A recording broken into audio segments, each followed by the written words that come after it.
اعوذ باللہ من الشیطان الرجیم بسم اللہ الرحمن الرحیم الصلاۃ والسلام علیک یا رسول اللہ وعلی آلک واصحابک یا حبیب اللہ۔ معزز سامعین و سامعات، السلام علیکم ورحمۃ اللہ وبرکاتہ۔ معزز سامعین و سامعات، آپ نے پچھلے بیان میں سنا کہ سید امام حسین رضی اللہ تعالی عنہ اور ان کے اہل خانہ نبی پاک علیہ الصلوۃ والسلام کے روضہ اقدس پر آخری سلام کرنے اور آخری بار زیارت کے لیے گئے اور روضہ اقدس پر حاضر ہو کر مدینہ چھوڑ کر کوفہ روانہ ہونے کی اجازت طلب کر رہے تھے، اور اجازت ملنے کے بعد امام حسین اور یہ مختصر سا قافلہ اسی اندھیرے میں واپس آ گیا، اور پھر گھر آ کر شہزادہ کونین نے اپنی بہن حضرت زینب کو فرمایا، بہن اب تیاری کرو اور رخت سفر باندھو، میں قربان جاؤں اس سیدہ عالم کے اوپر، اور میں نثار جاؤں امام حسین کی اس غمخوار بہن کے جس نے مدینہ کی گلیوں سے لے کر شام کے قید خانے تک اپنے بھائی کا ساتھ دیا، میں قربان حضرت شبیر کی اس جانشار بہن کے کہ جس نے کربلا کے میدان میں اپنے دونوں بچوں اون محمد کو دین کی آبرو پر صدقہ کر دیا۔ داستان کرب و بلا اس قدر سوزناک اور دردناک ہے کہ اس کو بیان کرنے کی شکت ہر کسی میں نہیں ہوتی، اور اس کو بیان کرتے کرتے آنکھوں سے اشکوں کی جھڑیاں شروع ہو جاتی ہیں اور پھر رکنے کا نام نہیں لیتی۔ اگر آپ پر داستان کرب و بلا سنتے ہوئے اس طرح کی کیفیت طاری ہو جائے تو آپ اس بات کو دھیان میں رکھیں کہ امام حسن اور حسین نے فرمایا تھا کہ ہماری محبت میں اگر کسی آنکھ سے آنسو کا ایک قطرہ بھی نکلا ہو، اگر ہماری محبت میں کسی کے آنکھوں سے آنسوؤں کی جھڑی جاری ہو گئی ہو تو پھر ہمارا وعدہ ہے کہ قیامت میں اس کی بخشش کروائیں گے اور اسے جنت میں اپنے ساتھ لے کر جائیں گے۔ جب آپ پر حضرت امام حسین اتنے مہربان ہیں کہ آپ اگر ان کی یاد میں روئیں تو آپ کو جنت کی بشارت مل جاتی ہے، تو پھر آپ اس طریقے سے رو جس کا آپ کو حکم ہوا ہے، جس کی آپ کو اجازت ملی ہے۔ چیخنا اور چلانا اور آہیں کرنا اور نام لے لے کر فریادیں کرنا اور بیان کر کر کے رونا، یہ تو اسلام نے ہمیں کبھی بھی اجازت نہیں دی۔ اگر آپ کے بچے کی شہادت ہو جائے، آپ کے بچے کا انتقال ہو جائے یا آپ کے شوہر کا انتقال ہو جائے، آپ کو شوق منانے کا حکم ہے، لیکن خاموشی کے ساتھ آنکھوں سے آنسو بہہ جائے تو کوئی حرج نہیں، مگر اس پہ باویلا کرنا، چیخنا اور چلانا اس کو شریعت نے بالکل ناجائز قرار کیا ہے۔ اور آپ امام حسین کے غم کے نام پر تماشے کا بازار نہ لگائیں، یہ ڈھول بجانا یا ڈی جے بجانا یہ سب نہ کریں۔ آج کل تو ایسی حرکتیں کرتے ہیں ہمارے قوم کے نوجوان، ایسا لگتا ہے کہ وہ شہادت کربلا کا منظر پیش نہیں کر رہے بلکہ ایسا لگتا ہے کہ وہ ناچنے آئے ہیں۔ اور اس حسین کے نام پر جس نے اپنی جان کو دین کی حفاظت کے لیے دیا، جس نے اپنا پورا خاندان دین کی حفاظت کے لیے قربان کر دیا، آج تم اس کے نام پر ڈھول بجاتے ہو، ڈی جے بجاتے ہو، چیختے ہو، چلاتے ہو، آج تم اس کے نام پر تماشا لگاتے ہو۔ میں یہ نہیں کہتی کہ تم امام حسین رضی اللہ تعالی عنہ کا غم نہ کرو، امام حسین کا غم کرو، امام حسین کی یاد میں رو، مگر اس کو تماشا نہ بناؤ، کیونکہ اس طرح کا ماحول پیدا کرنے پر آپ بھی گنہگار ہوں گے اور جو لوگ اس میں شرکت کریں گے تو وہ بھی گنہگار ہوں گے۔ اہل بیت کا یہ چھوٹا سا قافلہ ابھی تو اپنے نانا پاک سے اجازت لینے کو گیا تھا، اور پھر اجازت ملنے کے بعد امام حسین نے اپنی بہن زینب سے کہا کہ اب سامان تیار کرو، اور اس کے بعد سیدہ زینب امام پاک کے ارشاد کی تعمیل کرنے ہی والی تھی کہ دیکھا بھائی حسین پھر باہر نکل رہے ہیں۔ بہن نے دوڑ کر بھائی کا دامن پکڑ لیا اور پوچھا آقا حسین اکیلے کہاں कहाँ जा रहे हो? फरमाया, माँ की कब्र पर फातिहा पढ़ने और सलाम करने जा रहा हूँ। जिस माँ ने मुझे बड़े प्यार से मुझे पाला, जिस माँ की आगोश मेरे लिए राहत दिल और जान थी, जिस माँ का दामन मेरे लिए दामन रहमत था, जिस माँ ने मुझे कुरान की लोरियां देकर सुलाया, जिस माँ ने मुझे आयत पढ़कर जगाया, आज उस माँ की तुरबत पर आखिरी सलाम करने जा रहा हूँ। बहन ने अर्ज की, भाई मैं भी चलूंगी, मैं भी खाके तुरबत पर बोशा दूंगी, मैं भी गलाफे मजार को आंखों पर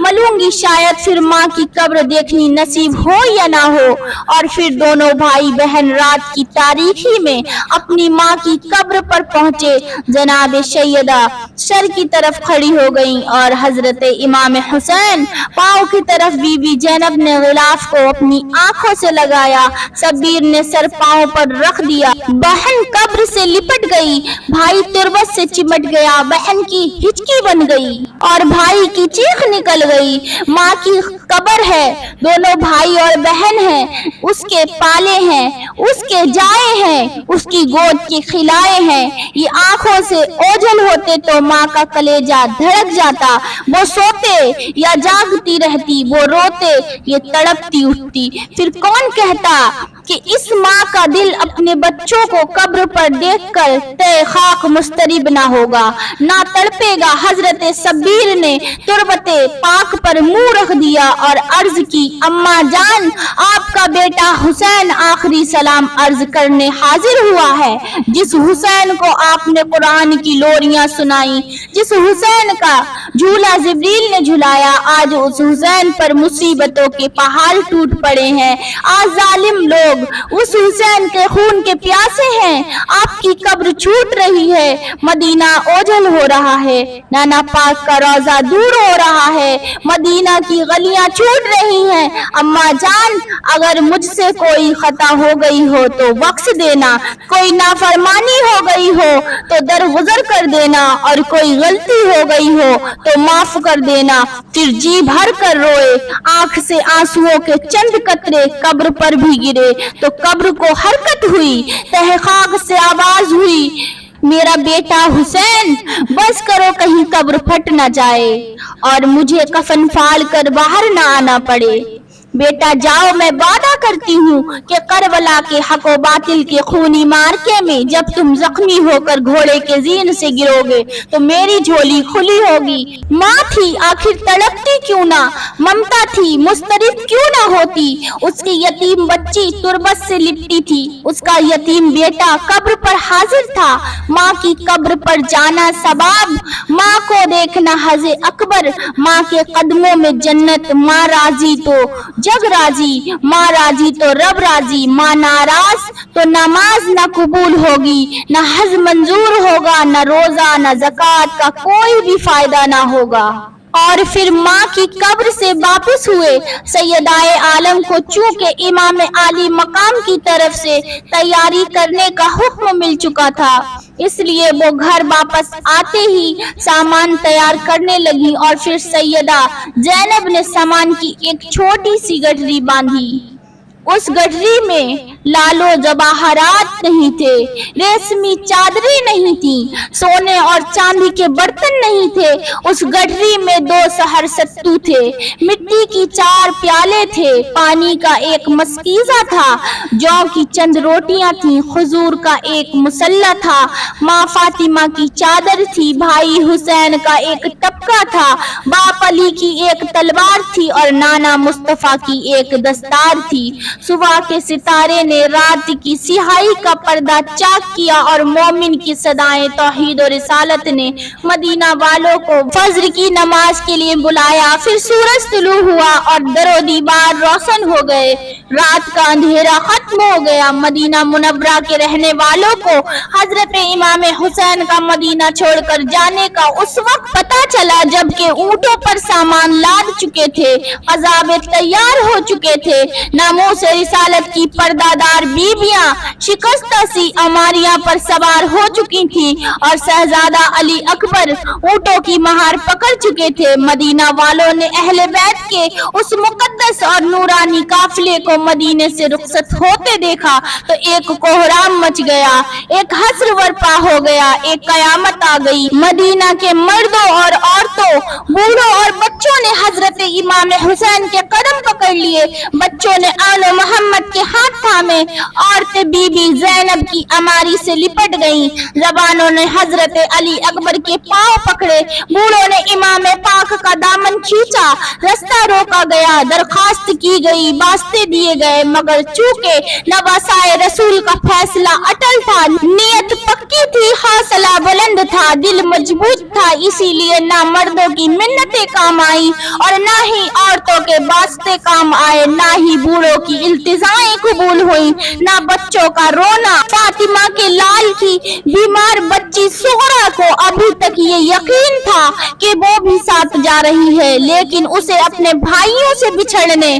फूफी ज़ैनब से जुदा होने, और मोहम्मद से दूर होने, माँ सहरबानों की शफ़क़त से महरूमी, बाप हजरत हुसैन के सायाए आतिफत से अलाहिदगी होने का उस वक्त पता चला जब इमाम पाक ने अपनी बीमार बेटी को करावे में लेकर रोती हुई आंखों से फरमाया, बेटी तुम बीमार हो इसलिए तुम मदीने में ही रहो। शफीक बाप की जुबान से ये सुनकर सुगरा बेहोश होकर गिर पड़ी, होश आया तो फूफी ज़ैनब के दामन से लिपट गई, कभी अब्बा हुसैन के पांव पकड़ती, कभी कासिम और अब्बास के आगे हाथ जोड़ती के काफिला वालों मुझ बीमार को भी खुदा के लिए साथ ले जाओ। वो माँ के दामन से लिपट कर रोई, कभी बाप के कदमों में गिरकर चिल्लाई, भाइयों के पांव पकड़ कर खींची, मगर उसका रोना काम ना आया, उसकी फरियाद सूद बंद ना हो सकी और फिर बाप के कदमों से लिपट गई, हाथ जोड़े अर्ज की, बाबा मुझे किसके सहारे छोड़कर जा रहे हो, मेरा यहाँ कौन है, मैं कहाँ जाऊंगी, किधर जाऊंगी, किसे पुकारूंगी, हाय अब्बा जान मैं बीमार हूँ, दवा कौन देगा, दुखी हूँ हाल कौन पूछेगा, मैं तड़पूंगी तो सहारा कौन देगा, रोऊंगी तो चुप कौन कराएगा, खुदा के लिए मुझे यूं वीराने में छोड़कर ना जाओ, खुदा के लिए मुझे मेरे भाइयों से जुदा ना करो। बेटी सुगरा की फरियाद सुनकर इमाम पाक का जी भर आया, आंसू रुक न सके, दिल काबू में न रहा, बेटी को गले लगाया, फरमाया बेटी हौसला रखो, सब्र करो, घबराओ नहीं, तुम्हें खुदा के हवाले और नाना मुस्तफा के सुपुर्द करके जा रहा हूँ। और फिर फरमाया बेटी मंजिल दूर है, रास्ता दुश्वार है, गर्मी सख्त है, तुम्हें बुखार है, इसलिए तुम यहीं रहो, एक माह के बाद अली अकबर आएगा और तुम्हें ले जाएगा। सुगरा ने अर्ज की, अब्बा जान क्या हुआ जो मंजिल दूर है, क्या हुआ जो रास्ता दुश्वार है, क्या हुआ जो मुझे बुखार है, क्या हुआ जो सवारी नहीं, सवारी नहीं तो ना सही अब्बा जान मुझे सवारी की जरूरत नहीं, जिस घोड़े पर मेरा भाई असगर सवार होगा उस घोड़े के आगे आगे दौड़ती चली जाऊंगी, तुझसे कोई सवारी न लूंगी, करबला तक मैं पैदल चलूंगी, अपना दुख न बताऊंगी तुझको, राह में न सताऊंगी तुझको, जब कभी दिल घबराएगा मेरा देख लूंगी मैं असगर का चेहरा, खाली झोली झुलाऊंगी किसको, लोरियां देकर सुलाऊंगी किसको, मेरी उम्मीद ना तोड़ो बाबा, ना अकेली मुझे छोड़ो बाबा, मुझे साथ ले चलो, मुझे सवारी की जरूरत नहीं, गर्म लू के थपेड़े कबूल है मुझे,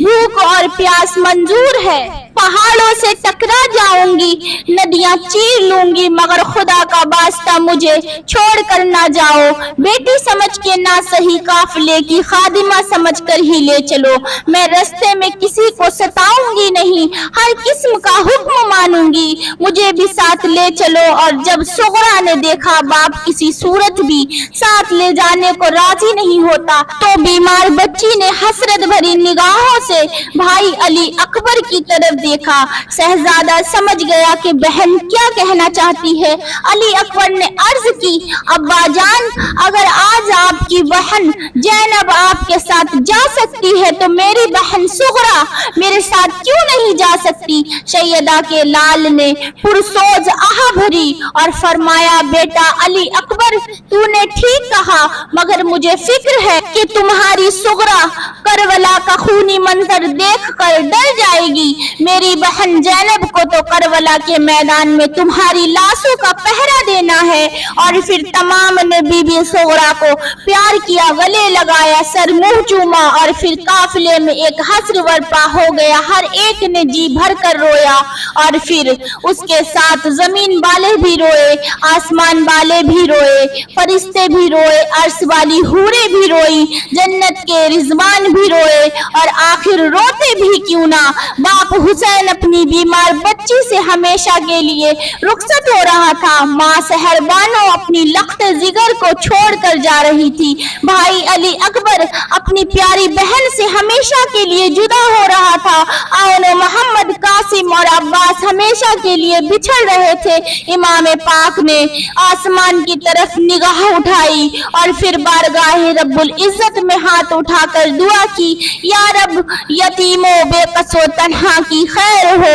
میں جا رہا ہوں، اور میری صغرا کی خیر ہو۔ اور پھر آخری بار مدینے کی در و دیوار کو دیکھا، وہ مد خضرا کی طرف نگاہ اٹھائی اور یہ کہتے ہوئے قافلے کو کوچ کا حکم دیا، اے باغبان گلشن توحید، الوداع، میں جا رہا ہوں تیری بہاروں کو چھوڑ کر۔ اور پھر اہل بیت اطہار کا مقدس قافلہ آہستہ آہستہ روانہ ہو گیا، اور جب تک قافلہ اور قافلہ کی دھول بی بی صغرا کی نظر میں آتی رہی، وہ دروازے پر کھڑی دیکھتی رہی اور روتی رہی۔ دنیا والوں، دیکھو اور غور سے دیکھو، اور نگاہوں کے تعصب کے پردے اٹھا کے دیکھو، چشمے ظاہر سے نہیں، دل کی آنکھوں سے دیکھو کہ مدینہ چھوڑ کر کون جا رہا ہے۔ حسین ابن علی نہیں، صرف حسین ہی نہیں، بلکہ یہ مدینہ کی روح جا رہی ہے، مدینہ کی جان جا رہی ہے،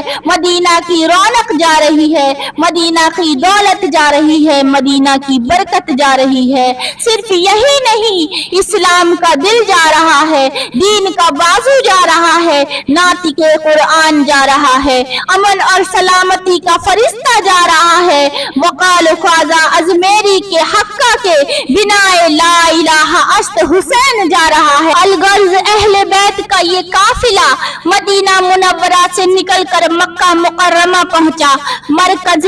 حسن و جمال سے نکل کر ممنع زاہ و جلال پہنچا، دیار مصطفیٰ کو چھوڑ کر خانہ خدا میں آ گیا، اور کوچائے صاحب لولاک سے جدا ہو کر اللہ کے حرم پاک میں داخل ہو گیا، مگر پیچھے اکیلی رہ جانے والی بیمار صغرا کو نہ چین تھا، نہ قرار تھا، نہ صبر تھا، نہ سکون، وہ ہر وقت اداس رہتی تھی، نہ دن کو آرام کرتی، نہ رات کو سوتی، دل بیتاب ہو جاتا تو نانا مصطفیٰ کے روضے کی دیواروں سے لپٹ کر رو لیتی، نہ کوئی سہارا تھا، نہ کوئی آسرا تھا، نہ کوئی ہمدرد تھا، نہ کوئی خیر خواہ تھا۔ صبح ہوتی تو ٹوٹے ہوئے حجرے کے دروازے پر آ کر بیٹھ جاتی اور ہر آنے جانے والے سے پوچھتی، واللہ اے اللہ کے بندو، کوئی تو مجھے میرے باپ کا پتہ بتا دو، میری ماں کی خبر دو، میرے بھائیوں کا حال سناؤ۔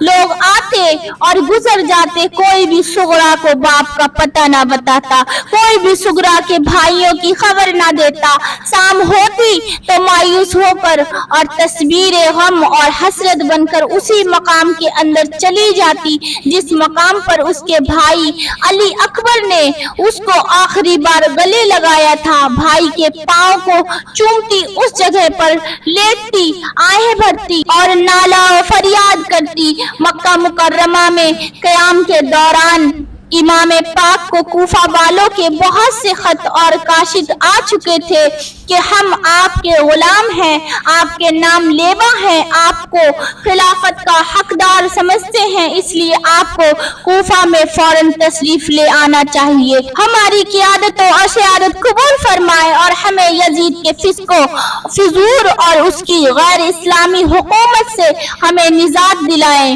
کوفہ والوں کی اس عقیدت و محبت मोहब्बत को देखते हुए इमाम हुसैन हजरत मुस्लिम को वहां भेज चुके थे। फिर हजरत मुस्लिम ने कूफा वालों का जोश व खरोश और उनकी अकीदतों और इरादत देखकर इमाम आली मकाम को खत लिख दिया था कि कूफा वाले वाकई हमारे लिए अपनी जानें कुर्बान करने को तैयार हैं और यजीद के फिस्क व फजूर से वो पनाह मांगते हैं, इसलिए आप फौरन तशरीफ ले आए। लेकिन फिर वही कूफा वाले जिन्होंने यजीद के खिलाफ अपनी जानें कुर्बान करने का वादा किया था, इब्ने जियाद के जुल्म और सितम और यजीद के कहर और गजब के खौफ से रात को हजरत मुस्लिम के हाथ पर बैत करने वाले दिन को उन्हीं के खून के प्यासे हो गए और हजरत मुस्लिम और आपके दोनों यतीम बच्चों को शहीद कर दिया। ये अजीब इत्तिफाक समझें कि इमाम मुस्लिम के शहादत के बाद ही हजरत इमाम हुसैन मक्का से कूफा की ओर रवाना होते हैं, मगर इस पर लोगों की अक्ल हैरान है। कुछ लोग हैं जो ये सोचते हैं कि सैयदा के लाल ने जब मदीना मुनव्वरा से कूच किया तो अहले मदीना ने भी आपको मना किया। जब आप मक्का मुकर्रमा से रवाना हुए तो मक्का वालों ने भी आपका रास्ता रोका और फिर सफाह के मकाम पर फरजुक सायर ने कूफा जाने से मना किया और आपसे ये इल्तिजा की कि आप कूफा ना जाएं। रास्ते में तलहा बिन अदी ने इराक ना जाने की दरखास्त की और गर्ज के मकाम मकाम पर लोग आते रहे और आपको मना करते रहे और कूफा की तरफ ना जाने का मशवरा दिया, मगर ना आपने ना मदीना वालों की बात पर रुके, ना ही मक्का वालों की दरखास्त मंजूर की, ना ही फरजुक सायर की इल्तिजा मानी, ना तलहा बिन अदी की बात सुनी, ना ही बिक्रुक शादी का मशवरा कबूल की और ना ही हूर की बात सुनी। आखिर ये बात क्या थी? बड़े ही ताज्जुब की बात है कि हजरत हुसैन ने किसी की भी बात नहीं मानी और अपने अटल इरादे से आगे बढ़ते ही रहे। मुमकिन है कि किसी के परेशान जहन में ये सवाल पैदा हो कि किसी बेअक्ल की अक्ल हैरान हो कि आपने ऐसा क्यों किया, मगर मुझे तो इस पे हैरानी और ताज्जुब है कि वो इन बातों पर हैरान और परेशान क्यों है। हैरानगी और ताज्जुब की बात तो मुझे कोई नजर नहीं आ रही। फातिमा के लाल को रोकने वाले दुनिया के लोग थे, वो इस दुनिया में रहने वाले, इस जमीन पर बसने वाले थे। बल्कि मैं तो कहती हूँ कि अगर आसमान से जिब्रील भी आकर आपको रोकते तो आप उनकी बात भी नहीं मानते और आप नहीं रुकते, इसीलिए कि जब जवाने मुस्तफा से आपकी शहादत की खबर निकल चुकी थी और यही नबिस्ताए तकदीर था, तो फिर उनको रोकने वालों की हैसियत कमली वाले के मुकाबले में क्या हो सकती थी। और अल्लाह की जब मर्जी यही थी कि करबला की जमीन उनके खून से शैराब हो, तो फिर दुनिया की कोई भी ताकत उस मंशाए इलाही को रोक नहीं सकती थी। और चूंकि इमाम हुसैन को रोकने वाले भी आपकी शहादत की पेशनगोई से वाकिफ थे, इसलिए मेरी जाती राय अल्लाह के शेर को रोकने वाले खुद ही गलती पर थे। लेकिन वो लोग भी इस वजह से रोक रहे थे कि कहीं कयामत के दिन उनसे ये सवाल न किया जाए कि जब मेरा हुसैन अपनी जान देने को करबला को जा रहा था तो फिर तुमने उन्हें रोका क्यों नहीं, तुमने उनके साथ खड़े होने का उन्हें वादा क्यों नहीं दिलाया। अलबत्ता ताज्जुब है तो इस बात पर और अक्ले इंसानी हैरान है तो इस पर के ये कितनी जुल्म शरीफी थी कि जिन लोगों ने अपने रसूल के नवासे को और अपने पेशवा के बेटे को सैकड़ों खुतूत हजारों कासिद भेजकर करबला बुलाया और फिर सुबह से शाम तक अपनी छतों पर चढ़कर उसकी राह देखते रहे और जिन्होंने हजरत मुस्लिम के हाथ पर बैठ करके वफादारी और जानिशारी का वादा किया और यजीद की गैर इस्लामी हुकूमत के खिलाफ पर मर मिटने का हल्फ उठाया, अहले बैत की इज्जत और आबरू के खातिर जाने कुर्बान करने का वादा किया, मगर आज जबकि उनके नबी का नवासा, उनके पेशवा का बेटा एक मुअज़्ज़ज़ मेहमान की हैसियत से सरजमीन मदीने कूफा में दाखिल होता है तो वही लोग उसका इस्तकबाल चमकती हुई तलवारों से करते हैं और अकीदतों और मोहब्बत के बजाय उसकी ज़ियाफत तीरों की बारिश से करते हैं। उन मुकद्दस मेहमानों को शरबत पिलाने के बजाय उन पर और मासूम बच्चों पर पानी भी बंद कर देते हैं। और जिसको ये यकीन दिलाकर करबला बुलाया था कि तमाम कूफा आपकी बैत के लिए तैयार है और आप पर जान कुर्बान करने के लिए बेताब है, लेकिन जब वो इंतहाई मजलूम और बेकशी की सूरत में उनके पास आता है तो वही लोग अपने किए हुए तमाम वादों से मुंह मोड़ लेते हैं और कुर्बान हो जाने की कस्मों को तोड़ देते हैं और यजीद की बैत करने पर उनको मजबूर करते हैं। और फिर ये भी हैरत की बात है कि सिर्फ 72 लोगों को मुट्ठी भर लोगों के मुकाबले में और जिनके पास किसी तरह का जंग का कोई सामान भी नहीं था, ये छोटी सी जमात इनके मुकाबले में जंग करने के लिए 22,000 की फौज आई। तारीख में बहुत सारी तादाद बयान की गई है, कुछ ने 18,000 का जिक्र किया, कुछ ने 20,000 का किया, लेकिन 22,000 की जो तादाद बताई गई है इस पर ज्यादातर उलमा इकराम का इत्तिफाक है। इधर 72-73 जिनमें बूढ़े भी थे, बच्चे भी थे, बीमार भी थे और पर्दा नशीन औरतें भी थीं, और उधर 22,000 का जंग आजमूदा लश्कर जर्रार मैदान में लाने की क्या जरूरत थी, अगरचे उसकी मिसाल कहीं भी नहीं मिलती, मगर चूंकि उन्होंने शेर खुदा को खैबर के किले का दरवाजा अपने हाथों से उठाते हुए देखा था और मरहब की लाश जुल्फकार हैदरी की मार से जमीन पर तड़पती देखी थी। जंगे बद्र हुनैन में शाह मदना की तेगे बराती काट देख चुके थे। गज़वाए खंदक में अम्र बिन अबदूद के मुकाबले में अली की क़ुव्वत परवरदिगार का नजारा कर चुके थे और वो ये जानते थे कि अगरचे ये मुट्ठी भर जमात है और इनके पास किसी तरह का जंगी सामान नहीं, लेकिन उनके पास लड़ाई का कोई सामान ना भी हो, मगर वो ये भी जानते थे कि उनकी रगों में उसी शेर खुदा का खून दौड़ रहा है, उनके सीने में उसी शाह मर्दा का दिल धड़क रहा है, उनके बाजुओं में वही क़ुव्वत परवरदिगार है। और वो ये भी जानते थे कि ऐसे इस्लाम के शेरों का मुकाबला करना आसान नहीं है, इसीलिए तो वो इतनी बड़ी फौज, इतना बड़ा लश्कर मैदान में लेकर आए थे। और इसी खौफ के बिना पर उन जालिमों ने आले मोहम्मद पर पानी भी बंद कर दिया ताकि सख्त गर्मी में प्यास की शिद्दत से जब ये लोग कमजोर हो जाएं तो फिर लड़ाई शुरू की जाए। आप इन कूफा वालों की मक्कारियां और होशियारियां तो देखें कि एक तरफ तो खते लिख लिख कर के हजरत इमाम हुसैन को बुला लिया और दूसरी तरफ उन पर जुल्म और सितम के पहाड़ तोड़ दिए। अम्र साद अपने लश्कर को जब पूरी तरह तैयार कर चुका और खेमे लगा दिए गए तो उसने मजलूम करबला हजरत इमाम हुसैन रदी अल्लाह ताला अन्हो से मुलाकात के लिए कासिद भेजा। आपने मंजूर कर लिया और फिर अलहिदा